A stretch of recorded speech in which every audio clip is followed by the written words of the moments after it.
Metabolismo dos sais biliares. Os sais biliares são produzidos a partir do colesterol no fígado. Como penso que todos sabem, é importante não só para a digestão, mas também para a absorção dos lipídios. A nível da digestão, é importante para a atividade da lípase pancreática. Como referi, eles são produzidos a partir do colesterol, sendo que por um conjunto de reações bastante diversificada, sendo que a primeira é uma hidroxilase que vai adicionar um segundo hidroxilo à molécula de colesterol. Portanto, é uma 7-alfa, alfa devida à posição do hidroxilo, 7-alfa-hidroxilase, que é uma monoxigênase ou uma oxigênase de função mista, que faz parte da família do citocromo P450. Chama-se monoxigênase, uma vez que há a introdução de um oxigênio no composto, e chamam-se oxigênases de função mista porque o oxigênio vai ser, no fundo, reduzido por dois componentes diferentes, ou se quiserem, cada átomo de oxigênio vai oxidar um composto diferente. Um oxigênio, neste caso, vai oxidar o colesterol e o outro vai oxidar os hidrogénios, formando água. É uma enzima que possui um núcleo M e é uma reação relativamente complexa em que se gasta, para além do oxigênio, o NADPH. Este é o principal ponto de regulação da síntese dos sais biliares, sendo que a principal regulação é a inibição pelos próprios sais biliares, quer o colato, quer o desoxicolato, principalmente estes, inibem a sua síntese, uma vez que se ligam a um receptor, o chamado farnesoide X receptor, ou receptor farnesoide X, e inibem assim a sua síntese. Esta ligação dos sais biliares a este receptor tem sido ultimamente alvo de algum estudo e até de alguma mudança das funções destes sais biliares. Para além desta regulação, outra um pouco menos importante, mas genericamente esta 7-alfa-hidroxilase está normalmente mais ativa quando há insulina, que a induz, bem como o colesterol, que neste caso liga-se a outro receptor, o receptor hepático X, ou Liver X Receptor, e quer o colesterol ligado ao LXR, quer a insulina, induzem a síntese desta enzima.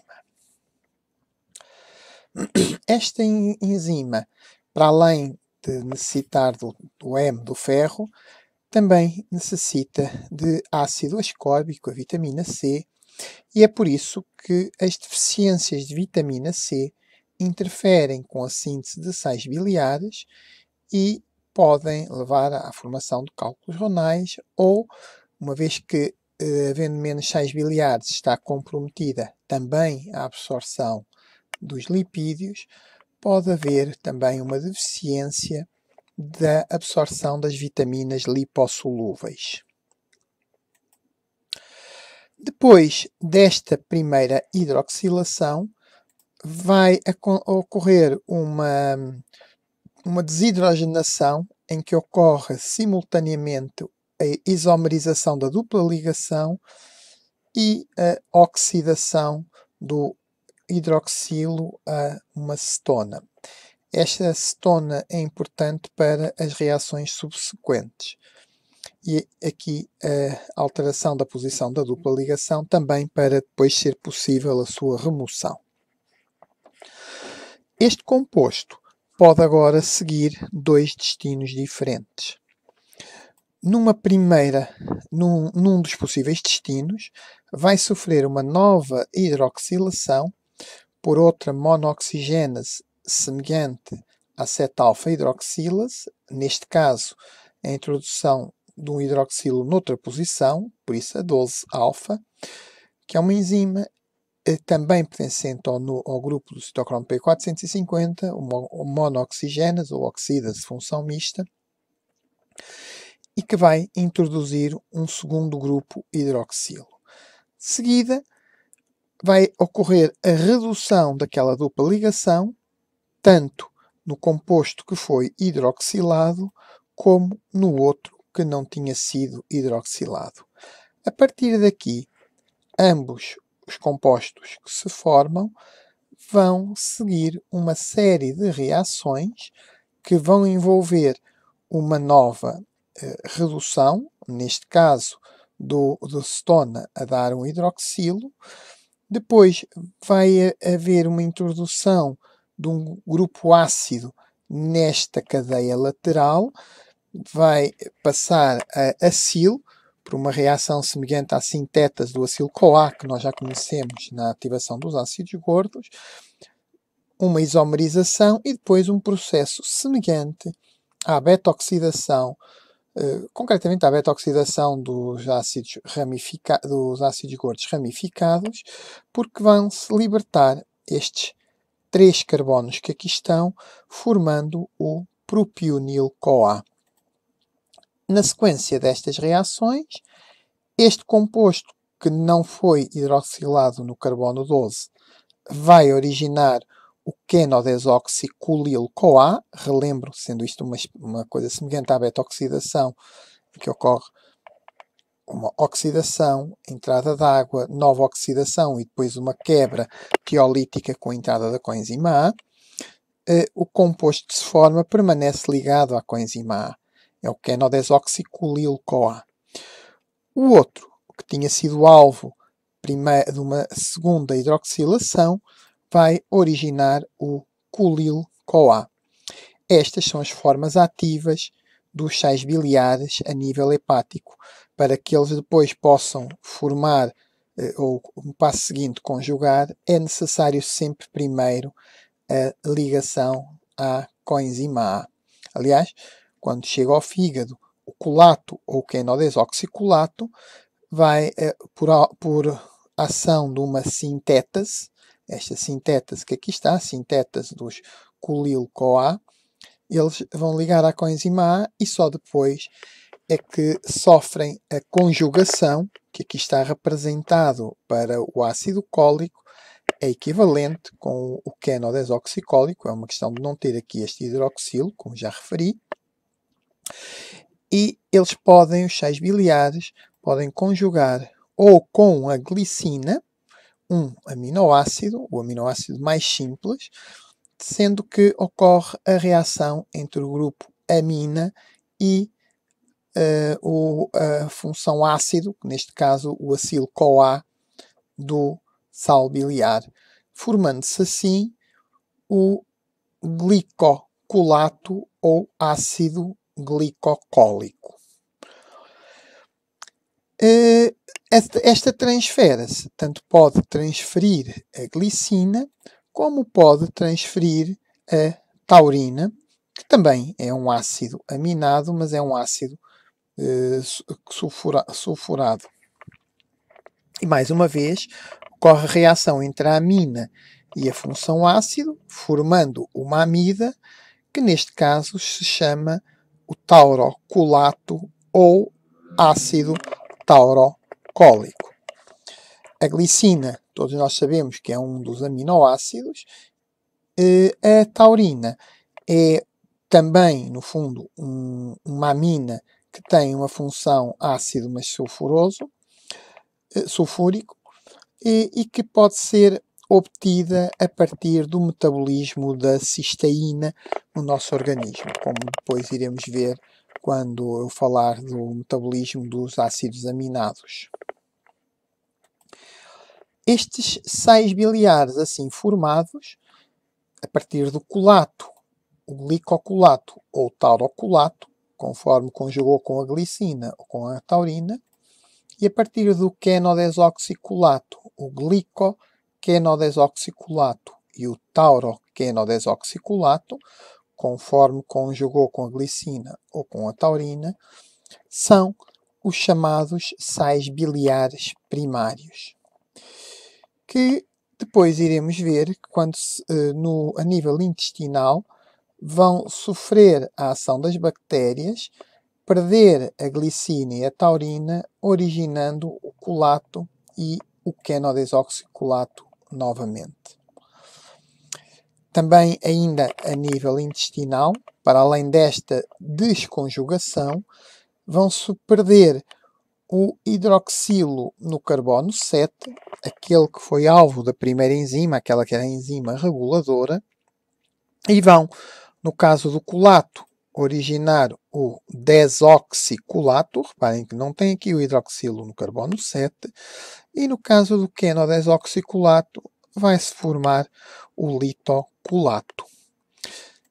Se estes representam no seu conjunto os chamados sais biliares primários, porque são aqueles que são produzidos a partir do colesterol a nível hepático, estes são designados sais biliares secundários porque se formam a partir dos primários por a ação das bactérias intestinais.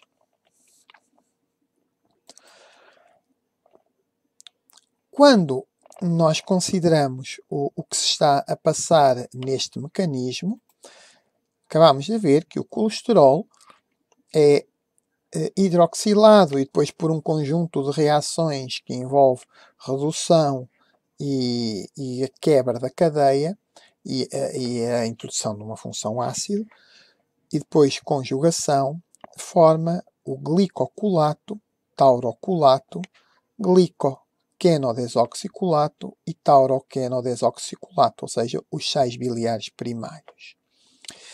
A estes sais biliares juntam-se também colesterol e fosfolípidos, que são os três principais componentes da bile. A bile é um líquido aquoso extremamente rico em colesterol, que está a uma concentração bastante elevada, só possível devido à composição em fosfolípidos e sais biliares. Aliás, quando há alteração da composição, especialmente de sais biliares, também pode ser de fosfolípidos, podemos ter a precipitação do componente menos solúvel, que é o colesterol, formando-se aquilo que vulgarmente as pessoas designam por pedra na vesícula ou cálculo biliar, ou litíase biliar, que pode ser devida a vários fatores. Um deles pode ser exatamente um defeito na síntese dos sais biliares, num daqueles passos que eu referi, ou até mesmo, como referi na altura, uma deficiência de vitamina C, que vai provocar uma menor produção de sais biliares.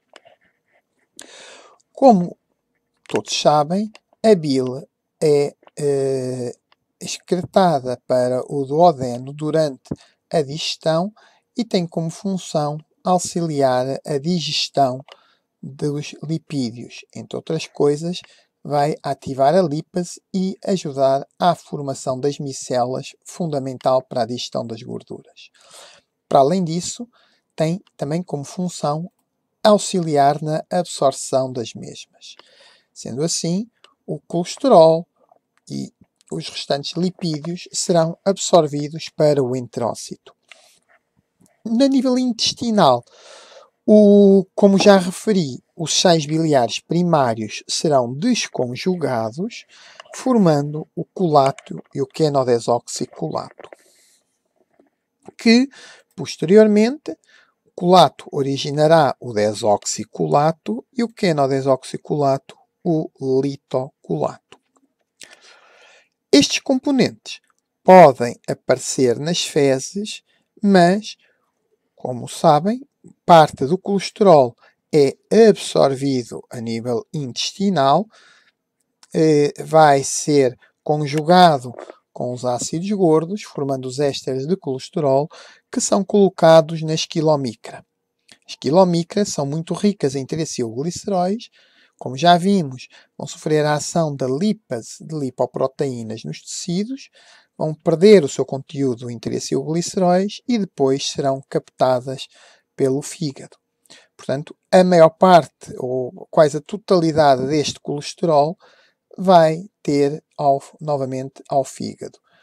Claro que o fígado poderá repor novamente o colesterol na bile, algum colesterol transformar em sais biliares, mas como já vimos, a este colesterol acresce também o que foi sintetizado pelo fígado e depois é habitualmente colocado nas VLDL.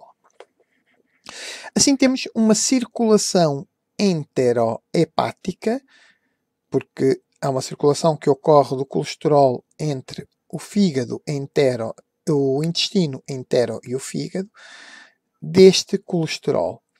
Este ciclo, há sempre alguma perda de colesterol nas fezes, mas é relativamente pouca, pode ser interrompido com a administração de fármacos, como por exemplo o ezetimibe, que vai inibir a principal proteína responsável pela absorção do colesterol, que é a NPC1L1 ou Niemann-Pick C1-like 1, e desta forma diminuir esta reabsorção de colesterol, aumentando assim a sua perda. Quanto aos sais biliares, o litocolato maioritariamente é perdido nas fezes, mas quer o colato e o quenodesoxicolato e o desoxicolato, como eu referi, o litocolato será menos, são reabsorvidos. Como já referi, o colato e o quenodesoxicolato vão ser ativados a colil-CoA e quenodesoxicolil-CoA, conjugar novamente com a glicina e a taurina e formam também uma circulação enterohepática dos sais biliares. Podemos diminuir a absorção destes sais biliares usando um fármaco que é a colestiramina, que vai diminuir esta absorção. Quanto ao desoxicolato, que é um sal biliar secundário, vai sofrer uma sequência semelhante, vai ser ativada a desoxicolil-CoA, conjugado com a glicina e a taurina, e desta forma, para além dos sais biliares primários na bile, também temos os sais biliares secundários presentes. Portanto, há aqui uma circulação enterohepática, quer de colesterol, quer dos sais biliares. O que significa que quando referi nas HDL, que era, no fundo, um bom colesterol, porque ia a caminho do fígado e a caminho da sua potencial saída, há que rever que grande parte desse colesterol que saiu via bile, quer como colesterol, quer como sais biliares, é reciclado. Relembro que a síntese de colesterol consome muitos recursos e, portanto, a nível do nosso organismo, há a tendência a poupar ao máximo esses recursos. Isto também ajuda a perceber porque é tão difícil baixar o colesterol. Ao contrário do que acontece com os triacilgliceróis, que fundamentalmente são uma molécula energética, e, portanto, gastando mais calorias, vamos ter que gastar os triacilgliceróis. O colesterol é basicamente uma molécula estrutural e, portanto, o nosso organismo tende a manter o mais possível dentro do organismo. Espero ter ajudado a perceber o metabolismo, a síntese e, neste caso, a degradação do colesterol a sais biliares e depois o metabolismo destes sais biliares. Obrigado.